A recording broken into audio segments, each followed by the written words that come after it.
artist talks. Today we have Petra Azar, who is work in her show Bring in the Clowns, and Lisa Domenic, with an E. Thank you. Yes, I misspelled it. Her show Spring Theory. I know, Lisa, you did this as a show, right? Yes. So what was your inspiration for this as a show? What was your concept? And of course, then on to you, Petra, what were your inspirations for your pieces? And then following through with that, then what was your process to go from that inspiration to the actual shows? Okay. All right. Well, my name is Lisa. This is Spring Theory. And my inspiration, knowing that my show was going to be in April, was thinking about how we get revival and new life and colors and flowers, and everything is just like fresh in the spring. And I happened to be watching reruns of The West Wing. I don't know if anybody has ever watched that show. And one of the characters, Josh Lyman's making a comment about string theory, and that being the theory of everything and how everything is connected. And a lot of times when I'm doing my line work, I kind of think I'm trying to connect something, and I was like, oh, that would be a great play on words. Spring theory, string theory. So that was kind of my inspiration. I had previously done some of these watercolor and lines in the summer of 24, and I installed them in a storefront up in Yardley, and that theme was like water conservation. And as I created the additional works to combine the two things, water and spring, I went more towards floral thoughts. And even though everything's very abstract, I believe the floral theme comes through. And previously, I did a lot of landscapes, past 10 years, that's been my primary thing. The elements, the natural elements, the nature, you know, bits and pieces, I feel like all are connected to this work. Yeah, so if you talk about your inspirations and... Shall I go there? Yeah, so you can point to your pieces if you want, you know? Yeah, well, this concept is just the opposite. It was not made for this show. It's a retrospective of what I have done the last 40 years. A little bit of everything that I did. And it's not spring and happy feelings, as you can see, very intense pieces. I am very critical about the political problems that we have here, or had in 1977, already starting in Germany. This piece I sculpted after a painting of Edvard Munch, but then when I covered it up with all the paper clippings of the shock that Germany, at the time I lived in Germany, was going through. So that was an outcry myself, oh my God. Now, you know, but it happened to be a minister that they abducted, put in the trunk of a car, and then later killed. It was shocking, it was unbelievable. Nowadays, look at the news, you know, it's like chicken things. But anyway, so that's my very first piece was the clowns. So the inspiration of this was just to show both sides that we have in us, the happiness and the sadness. And so when you turn him around, on one side he smiles, on the other one he has the tears. But when you look long enough, it's very zen, it's very calming, it's meant to be not aggressive. So, yeah, inspiration. My nudes, which you can see, this, for example, this one here, my very heavy loaded girl, homage à Lucien Freud, after a painting of his who loved to paint voluptuous women. Mm-hmm. And it was, the whole nude series is the obsession of we women have with our bodies. Too thick, too thin, too tall, too old. actually too old when you see these two women. This is the young girl, and this is her when she's old, and actually they are supposed to stand together. So she's grabbing there, oh, I want to be young again. We all deal with something of this. Plus, the reason why I made them all nude is I am so shocked, having lived in Europe most of my life, coming to America, and they show the worst violence, graphic, everywhere, every day. Yes. And our children are seeing this and growing up with this. It's just incredible. But God forbid there is a breast, or God forbid a penis. It's not shown. I don't understand the rationale of it. So these are actually protest pieces as much. I mean, this one, for example, is, yes, I show the total wannabe woman's figure, but then I balance this with all these, the naughty girl. This piece, or these two pieces, if you come closer, you will see this is an emaciated African child that has his hand up here because he still needs help, he's hungry. But you see the little fist imaging his father, said, we have to fight, we have to be strong. We have to not be this, we want to be this. And this is the struggle that the African Americans have in this country is so heartbreaking every day. Physically emaciated is just as bad as mentally emaciated and always feeling second class, always feeling cutting back. So that try to, and that's why I made them golden, because honestly, they are stronger than all we white people. Have to be, if you're born with already a setback, right? These two sad pieces, this is a very personal thing when my husband passed away after 3 years of suffering. And so they are called grief and despair, and I don't want to say more about this. This one here goes in the same field like this when George Floyd was killed.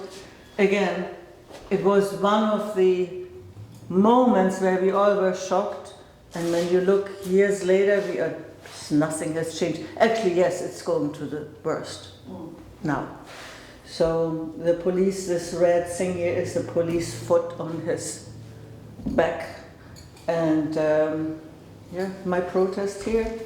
Another protest is, you can see when you come closer, so there is a Holy Bible and there is a gavel of the Supreme Court, which took our right for abortions away, and some blood on both of them, and because they think they can rule a woman's body and they can do with that whatever they want, and I am in arms about it still.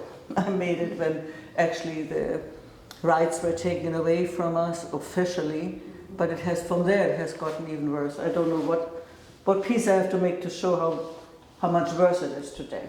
So now, this is actually a piece, very briefly. I think I have one talent. I can take anybody's of your faces and make it like it truly looks you.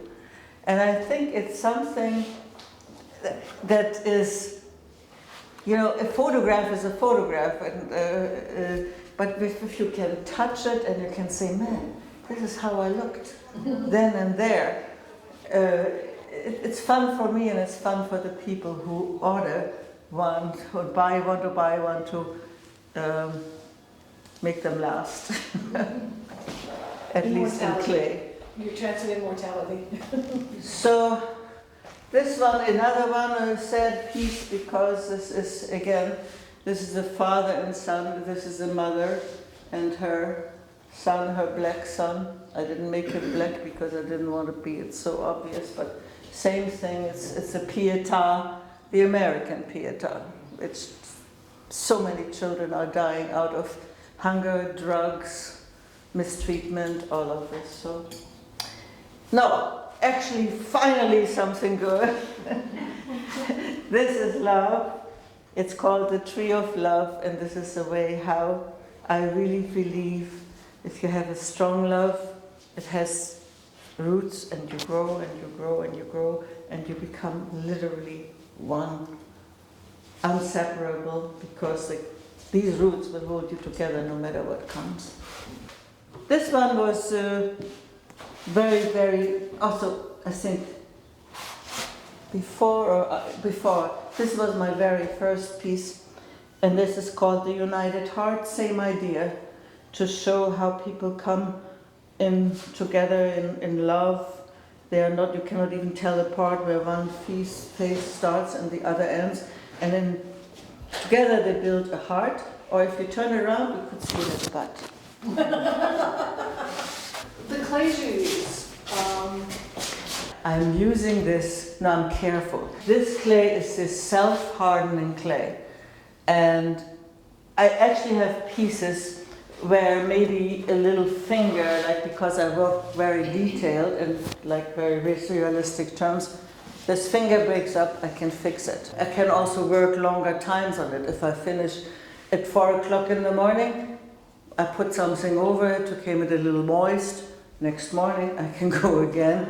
And if I made a mistake, I can file, I can sand, I can stab, I can do all kinds of things. The whole thing will never break apart. But we make out normal clay, it's done, it's done, you know, it's burned. It's really forgiving. Yeah, Yeah. very forgiving. Is it also easier to do them, because I know your work has a lot of very fine detail, is it easier to get that with this clay? Yeah, yeah. I mean, I pride myself to show every muscle, every vein, and I mean, I just wonder, like Rodin or Leonardo da Vinci did it when they had to hammer in marble. I could never do this, but I can do it in clay, so it's a very easy subject, yeah.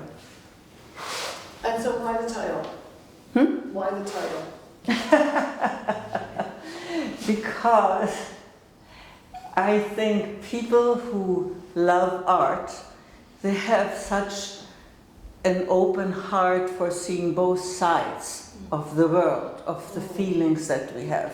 So when I said bring in the clowns, I mean bring in those people who understand us artists, who do it for nothing else but the compassion that we have for life and showing what's in us and maybe share it with the other. So those clowns are not clowns like the funny guys, I don't mean them. It's more like the sad harlequin. That's, maybe I should have heard this, but it sounded better. Can you talk a bit about your process? And one of the big debates has been, what came first, the lines or the watercolors? Yes, I've been asked this question an awful lot. And the watercolors come first. Since I do a lot of landscape work, I approach watercolor as I would oil painting in the field. I put out the scene, and although these are very abstract, you can see a bit of landscape in them. I have done other pieces where they're more representational, and after I'm completed with the painting, I go in with ink and I trace different lines. I look for differences in values, shapes that are common, and it's just more intuitive in a way. I let my mind clear and I just take the lines. And then when I'm done, sometimes I like it a lot, and other times maybe not so much. I started working on the rice paper about a year ago, and I really enjoyed that because it's very delicate and it's more of a challenge. So I find whatever art I do, I try to look for something to challenge myself. What I do find interesting is that I see repetitive line marks as well. I mean, not just brush marks, but like different patterns seem to always emerge when I'm going through my process. It's very meditative. and very calming. So I've asked myself questions like, what ties us together? What brings us together? I have MS, and that's all about disconnecting in your nervous system. So maybe I'm trying to make some connections like internally. I don't know. When I do it, I put it out like you would a Sumi painting, but just using the one color, the black or the red, didn't resonate with me. I wanted to use every color, so I kind of approach it the same way. So it's more of like a twist on a kind of art that already exists.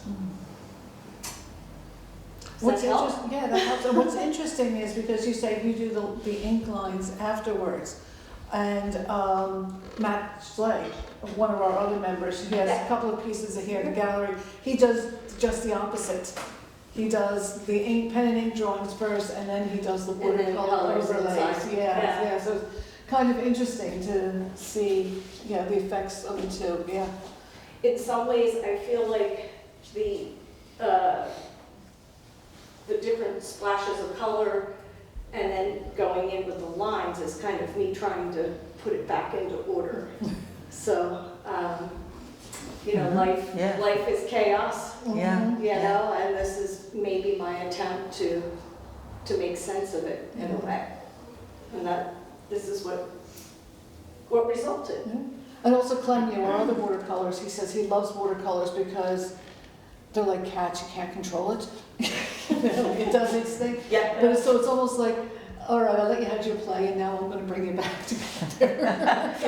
Let's get serious now. Lisa, how did you make the decision which ones to hang as a scroll and others frame?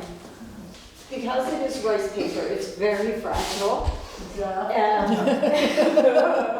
When I did the original series, they were for the water conservation theme. That was like kind of part of it. It's fragile, just like our world is fragile. So you have this art that could just disappear in an instant. You better be very careful with it, and that was kind of where I was going with leaving some of them raw or naked. The other ones, I've been trying different ways to make it more permanent, right? So these I did on foam board. I've done some, I've adhered to wood panels, and that gives it a completely different look. I've done some on cork, which people have told me, oh, you shan't do that because cork is not archival. And I said, we'll see. We'll see how it ages. Just more experimenting more than anything. I like having them hanging without anything. I just think that the light passes through them so nice, and I'm looking for ways to maybe find a medium, an acrylic, or something that I could adhere them to that would make them more substantial, but also give it the light fastness as well. But that's work in progress. I've had so many wonderful people comment this month, like on different ideas that I could do, LED lights, different things. People have asked me to maybe do some animation of it. People like the lines, and what would AI do to animate this? Like, what kind of organic feel would you get? I think these are all great. I don't know how to go about that, so that's a big challenge for me.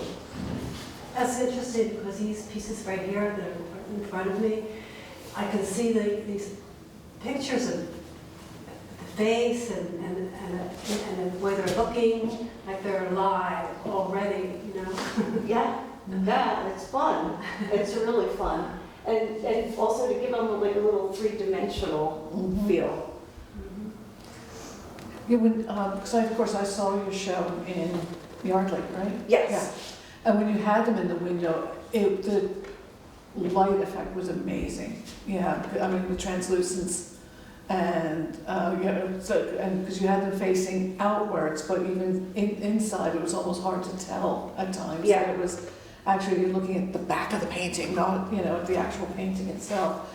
And of course I'd love to have them in the windows here, but the watercolors. We get very a strong. lot of light here. Yes, we have a lot of strong sunlight in the morning here, and when we're experimenting with oils, they seem to be robust, but we're not sure about watercolors in that light over the course of a month. But they really do have that wonderful effect. So we'll have to think about hanging them from the ceiling and doing some lighting effect on them. That'll be cool. April. I have a question for Petra. I know you were also a designer, commercially designed jewelry and watches. And I'm always interested in people who do both commercial and art.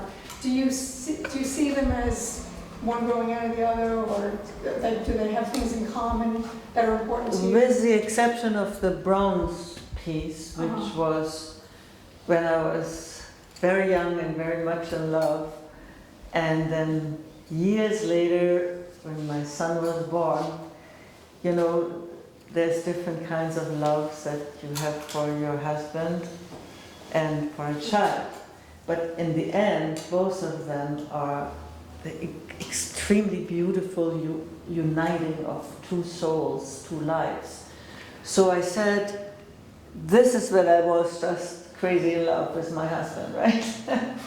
This idea of bringing two pieces magnetically together to show the magnetism that holds us together, be it a mother and a child or lovers, was born that I wanted to show this and make it wearable, so everybody can experience the feeling that I wanted to express. But the other pieces, no, they have just evolved from my observation of what the world around me is doing or not doing. Where do you see your work going?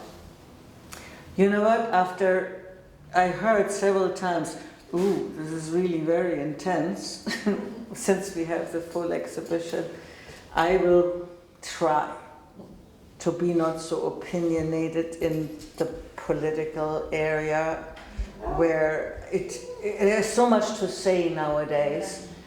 I want to find that happy moment. As I said, I have, like all of us, I have gone through happiness and I have gone through pain. So when these two, the grief and the despair, was done, this is now 3 years ago, I cannot say that I'm over it, I will never be, but I'm trying to take a more positive aspect and see the love and the happiness and the positive things that we all can, we all try to do it, and so in my art I'm trying to make some happy pieces now. I don't know if I will succeed, but I'll try. Well, on Friday night, a young woman came in, and actually your Women's Rights Today, as she was explaining to you, literally moved her to tears. I know. That made me proud, If I can move a young woman to tears and say, yes, let's fight, that's what I want to do. Well, and isn't that kind of what art is about? It's about drawing the emotion, whether that's, happy, sad, anger. Yeah. And I do it very realistically. So when I hear Lisa saying it's so inspirational because actually you almost can go where you want. It must be great freedom in your art. Because here you have the colors and then you say, okay, let's create, as you said, maybe that face and hide this or that. While I am so locked into trying to exactly represent a face or a body, this is much, I don't say it's harder, but it's much more restrictive what I'm doing, where you have a lot of freedom of motion and colors and everything. So I envy you a little bit. Well, at this time, this is where I am, but I have also done pieces. Struggled with reality. Absolutely, absolutely. Yeah. And I think when we create, like, either of our art, we do connect. I keep coming back to this, like, what ties us together. And a lot of it is, like, the emotion of it, you know? So whether, instead of feeling that it's negative, it just is, and we relate to it. Yeah. Your mother and son, I have sons. You have sons? Mm-hmm. Yeah, I totally relate to that as a mother Yeah. in a different way than what you are portraying, but we do still connect there. Oh, yeah. Some of the work I've done in the past with the Souls Shop Project here in Philadelphia, that pairs artists together with victims of gun violence. And I've met many mothers who feel the same way. And many of those portraits are people of color. And that is the reality that we live in. So it's good. It's good to express these things in art. Although, I mean, I chose the subject of color, but I mean, there's just so much pain about with children in all colors, you know, so it just is something that I have related to lately. And I definitely relate to the rudeness woman, right? Even though you're not. But you can work towards it. I've got to bring the cake. But That's right. we don't have, in pop culture or just culture at large, we don't represent. That's a great thing, that we can look from our own perspective as artists and being so different and still having the same mindsets in a way. We just express them differently, right? Exactly. Yeah. Anyone else have questions or? Well, then thank you all for coming. Please eat. We don't like leftovers. So